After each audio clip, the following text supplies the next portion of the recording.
बँकांच्या थकीत कर्जाच्या वसुलीसाठी प्रशासक नेमले जाणार आहेत।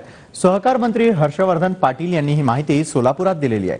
सहकार विभागातल्या वरिष्ठ अधिकाऱ्यांनी प्रशासक म्हणून पाठवलं जाणार आहे। बीड जिल्हा बँकेचा वसुलीचा पॅटर्न राज्यभर राबवला जाणार आहे। मात्र राज्यातल्या बहुतांश जिल्हा बँका राष्ट्रवादीच्या ताब्यात आहेत। राष्ट्रवादीच्या संचालकांनी मोठी कर्ज उचलून त्यांची परतफेड केलेली नाहीये। परिणामी जिल्हा बँका अडचणीत आलेल्या आहेत। या पार्श्वभूमीवरती वसुलीसाठी प्रशासक नेमून काँग्रेस राष्ट्रवादीचा हिशेब चुकता करणार असल्याचं स्पष्ट होत आहे।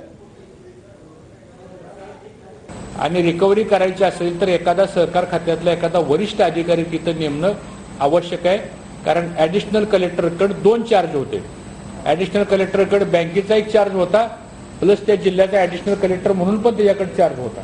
आज त्या बँकेमध्ये मोठ्या प्रमाणात रिकव्हरी करणं आवश्यक आहे। काही ठिकाणी जे टॉप 100चे जे थकबाकीदार खातेदार आहेत त्यांच्या जप्त्या करणं किंवा निलाव करणं किंवा त्याची प्रोसेस करणं, आणि म्हणून मला असं वाटतं बँकेच्या हिताकरता म्हणून आम्ही आमच्या सहकार खात्याचा वरिष्ठ अधिकारी नेमलेला आहे। गेल्या 13 वर्षांमध्ये देशातल्या बँकांनी तब्बल